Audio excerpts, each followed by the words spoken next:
So I know I said in my last video that 7 days in Norway is not enough, and you should really consider a 14-day cruise. But if you only have 7 days, how do you pick the right one? There are so many options. Well, today we're going to figure that out.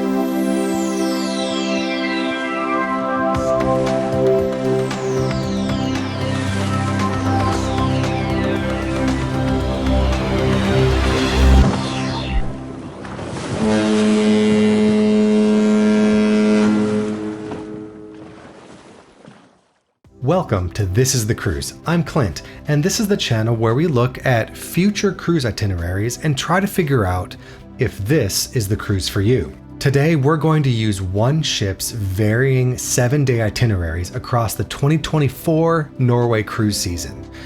While this is just one ship's continuous Norway itinerary, it does a pretty good variety of stops, and hopefully you can use the information to decide which kind of Norway itinerary is right for you, regardless of which ship or cruise line. Before we continue though, I would really appreciate it if you like the content, like the video, and give that subscribe button a little hug for me. Let it know that I'm thinking about it. Okay, so let's get started. To recap, in 2023, this past summer, I went on 2 back-to-back 7-day Norway cruises. They were different itineraries from each other, so I learned quite a bit. And the big difference between what I'm going to be showing today versus my previous itinerary is that my itinerary left from Amsterdam. The itineraries we're going to be looking at today are leaving from Rotterdam. It's just the departure port. Otherwise, the itineraries are very, very similar. What sort of was the catalyst for doing this video is that a friend reached out to me after I produced my last video and said, hey, I was looking for those itineraries and I'm not seeing them. They're all different. The stops are different. I don't know how to pick the right one. She was very concerned about making sure that she experienced the Norway fjords. She wanted to really see that beauty. That quintessential Norway fjord experience. And while Norway cities that are on the coast are very nice, I do want to just say, if you want to go visit cities in Northern Europe, a Baltic Sea cruise is probably the right cruise for you. I've done a Baltic Sea cruise and it was incredible, but it was very different than a Norway fjords cruise. So I dug into the itineraries that she was looking at and found out, oh, there's a lot of options. And this really could be confusing to try and pick the right one.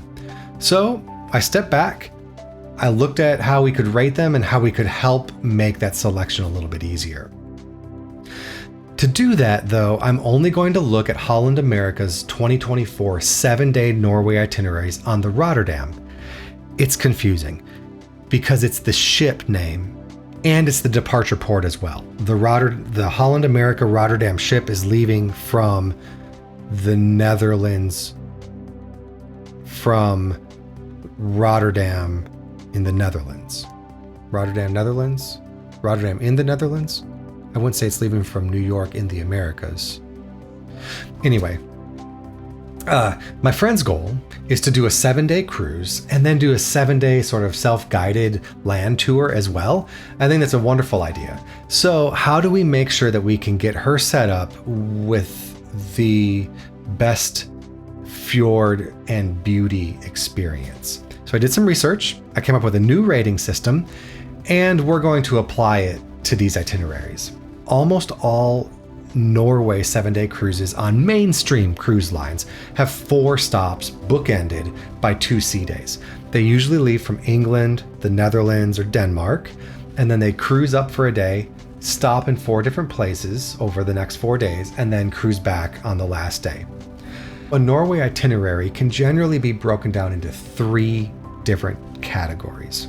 You have the fjords with fjord villages. So we're going to look at the fjords and we're going to look at the villages that we stop at because you cruise through the fjords to get to those villages. And then you have the coastal cities.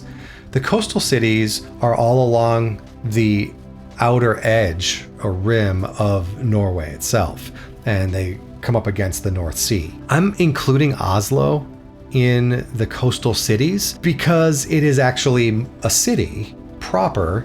It's the largest city in Norway and it's wonderful, but you don't have that deep quintessential Norway fjord cruising, even though Oslo is at the end of the Oslo fjord.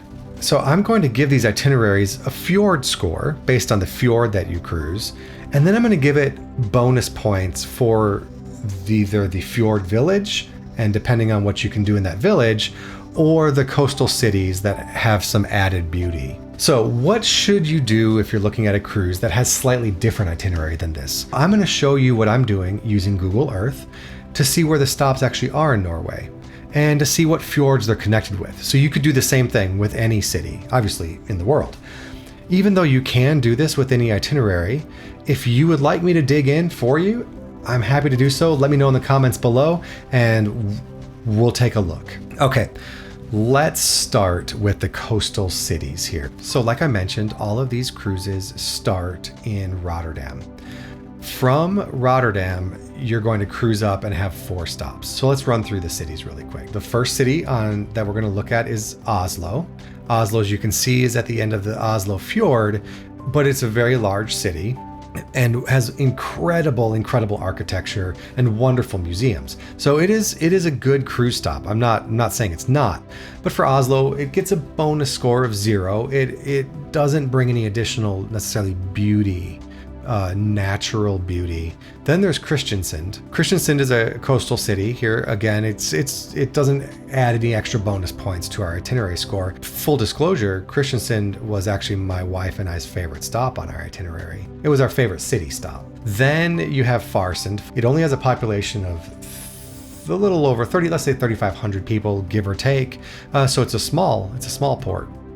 Stavanger is the next stop on our city sort of port tour here, and this one is the most popular cruise stop in Norway.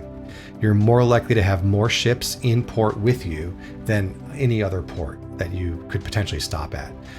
It looks like a nice cruise stop though. Haugesund is another one. This one is less popular, but cruises do stop there. I think this ship stops here one time for the season.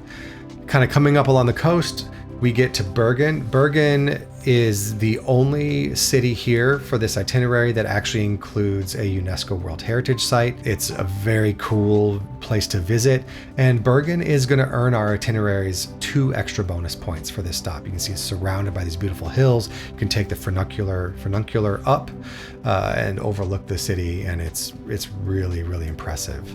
Then the next city a little further north is going to be Ålesund. Ålesund is another really popular stop, and you can actually hike up to the top of the Runsku viewpoint, Runsku Hill, I think is what it's called, and overlook the landscape. And it is really, again, gorgeous. This one is also going to get us 2 extra points on our itinerary. Then finally, when it comes to the cities, we have Molde. Molde, another port town. It's smaller, about 30,000 people or so. I'm going to give it 1 extra point because it is surrounded by kind of snow-capped mountains and has a very pretty vistas as you look out from the cruise stop.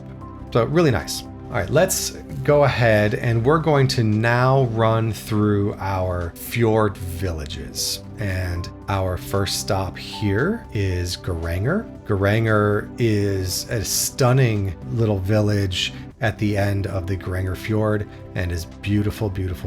Highly recommend it. Geiranger is going to get us 1 extra bonus point. There's a beautiful waterfall that runs through the center of the town, and it's fantastic. Skjolden is going to be our next fjord village. Like I said, all of these are really beautiful. Skjolden is kind of your stereotypical sort of middle of the road fjord village, so it doesn't get any bonus points. It's a very nice stop, but it's just not more spectacular in a certain way maybe than others. Flom will be the next village we're looking at here. Flom has the Flåmsbana train that goes back further and really beautiful. Flom gets 1 extra bonus point. Then we're gonna zip down here to Eidfjord. Eidfjord has the Vossflossen waterfall kind of inland a little bit that you can just take a local bus to get to is very affordable to visit. You don't need to do that through the cruise ship. It is, I think, the most photographed waterfall in all of Norway and is just breathtaking. So Eidfjord, because of some of the things it has, also gets us an extra bonus point. And then there's Ulvik, which you see almost right next to it. You take the same fjord, but you make a left instead of making a right. And Ulvik is pretty, but it doesn't get us any extra bonus points because you end up going over to Eidfjord. I do know that you can actually take itineraries from Eidfjord over to Ulvik to visit some of the apple orchards that are over there and maybe buy some apple wine. All right, so now the reason we came to Norway is the fjords. Let's go all the way back here and take a look at Oslo Fjord. I think Oslo Fjord's very wide as you go through most of it. It is has interesting landscape, and there's a lot of things to see and dotted villages as you go through it. Oslo Fjord, on a scale of 1 to 5, we're giving it a 1 because it's probably the least visually impressive of the fjords that you're going to go through.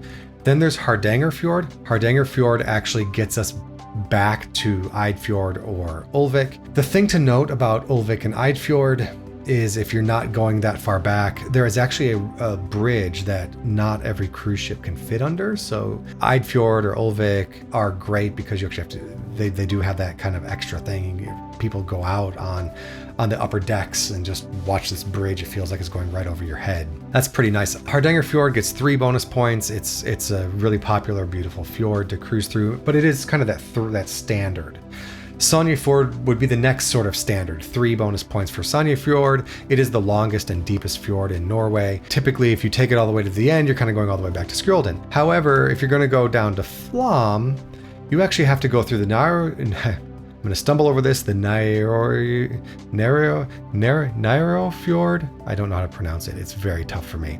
Or, which is a UNESCO World Heritage Fjord down southwest. Or you could be going to Flåm, which is skirts along the edge of the UNESCO World Heritage Site on the Arlandsen Fjord. So if you're going to go that direction, I actually give it an extra bonus point. Sognefjord gets 3 or 4 points depending on the destination. And finally, the last fjord that this ship is going to cruise through is Geiranger Fjord, which takes us back to Geiranger. This fjord itself is a UNESCO World Heritage Site.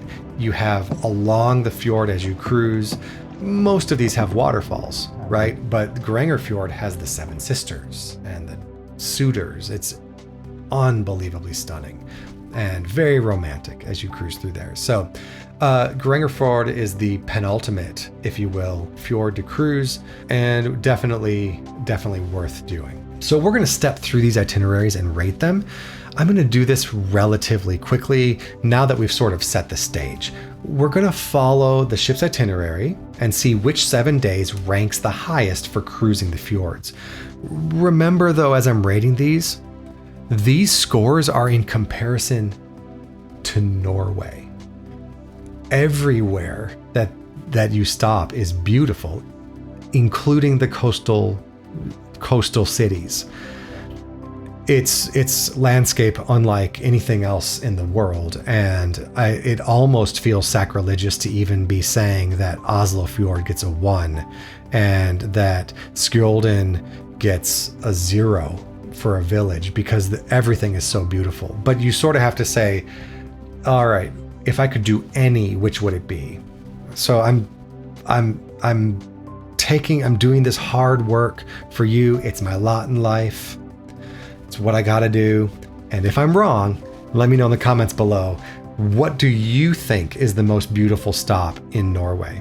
And which fjord do you think is the most beautiful? As I go through these quickly, sit tight, because at the end I'm going to throw up some charts that actually compare them all side by side, so you'll be able to see, oh, okay, so these are the dates that we have available, and these are the scores that came out, so those are the ones we're going to do. All right, here we go. The Rotterdam ship, the Holland America Rotterdam ship, cruises from Fort Lauderdale to Rotterdam.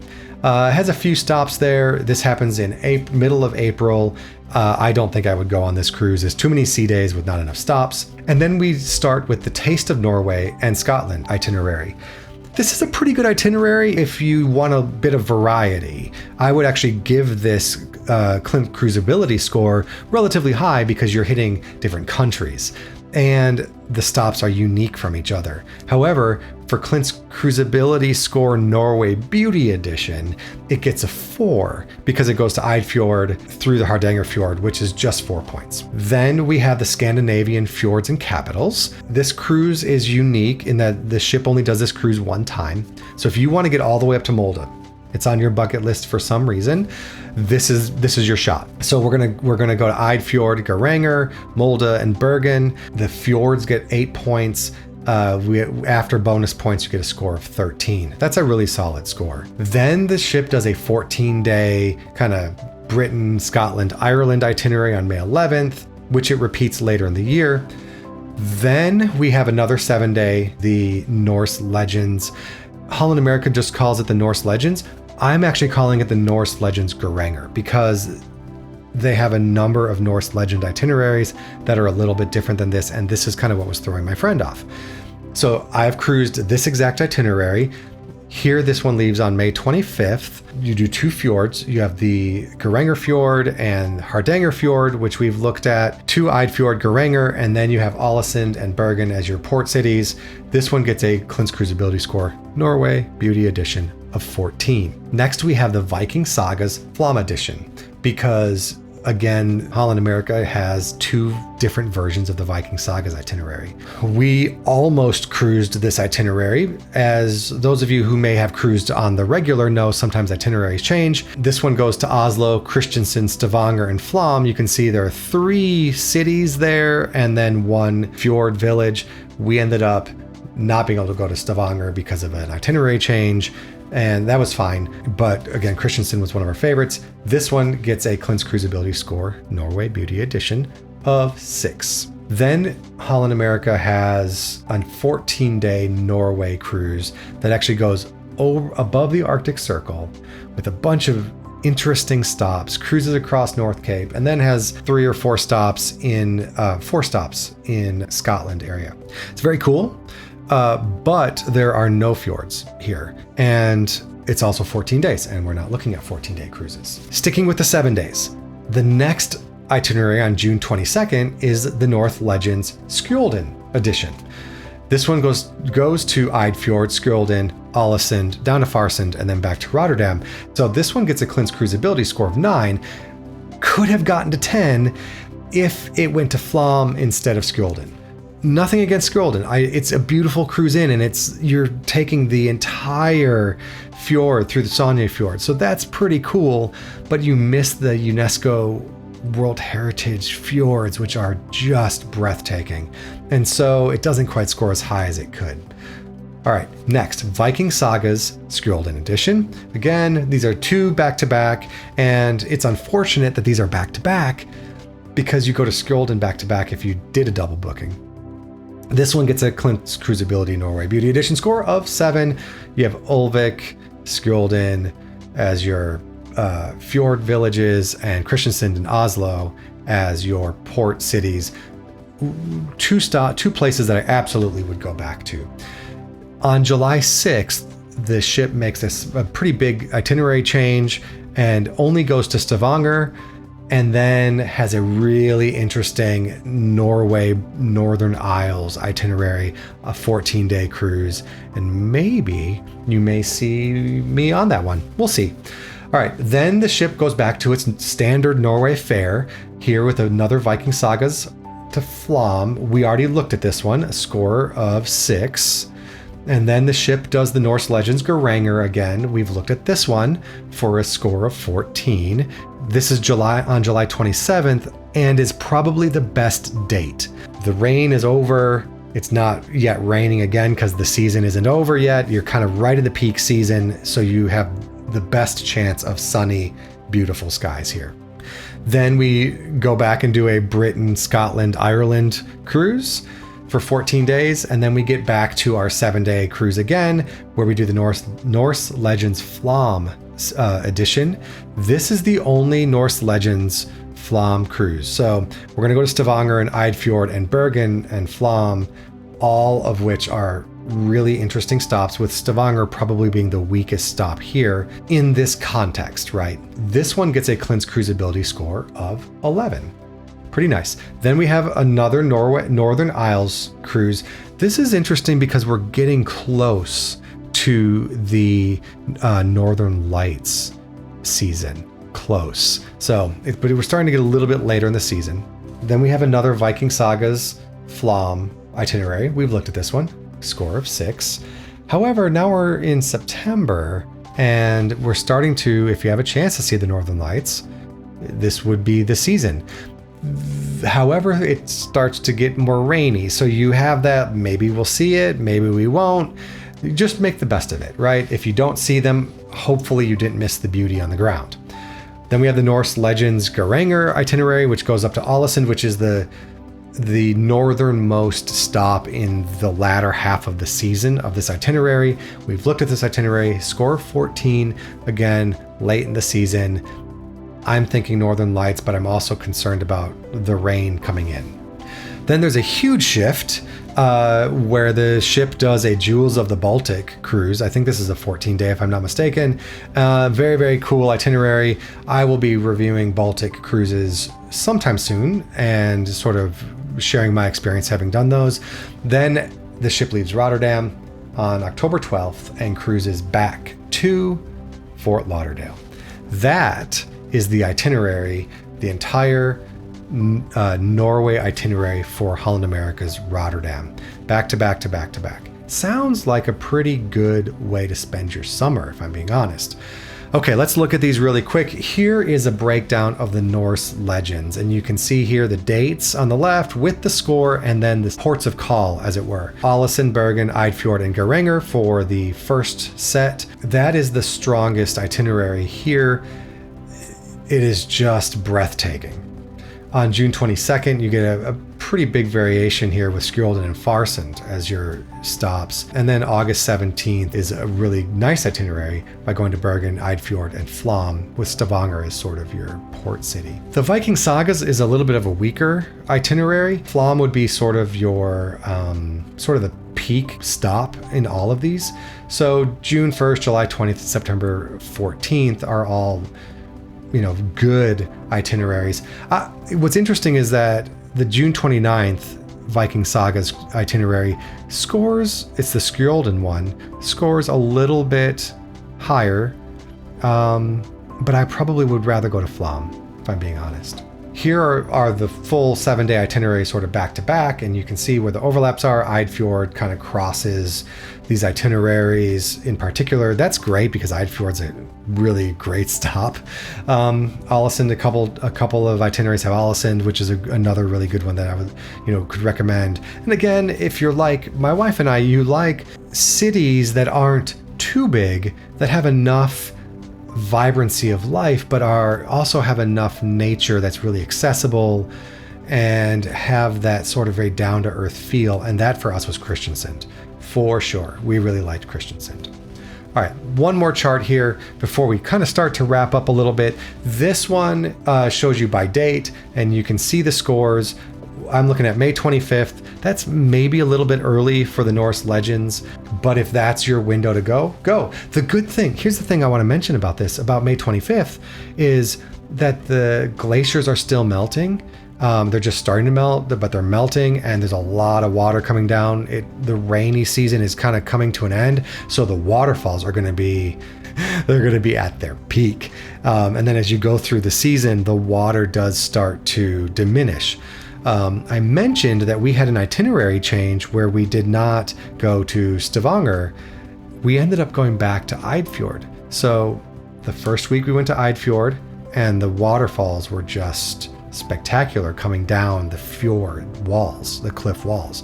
The second time we went to Eidfjord, the water just a week later had significantly diminished. And I found it really fascinating that how much less water there was coming down the waterfalls. So that's a consideration. It is okay to cruise Norway earlier. You may have some cloud cover, but you're gonna have more water. So, there are trade-offs, right? If I'm looking for the best weather for the highest score itinerary, then I'm looking at the July 27th Norse Legends. that itinerary hits all the right spots with a total score of 14. It's pretty impressive. All right, I cannot wait to go back to Norway. I would do any of these itineraries again. It is so incredibly stunningly beautiful. The people were so friendly and so nice. The only reason that we're not rushing back is the world is huge and we have so much to see. Our next cruise will be our 20th cruise, and we're trying to pick something that's just right. I would love to hear if you have any suggestions about where we should go on our 20th cruise. Put it down below in the links down below. Love to hear from you. I respond to all comments, so definitely, let me know what you think. And I really appreciate the like and the subscribe. It really helps me out, helps out the channel, and I look forward to seeing you again.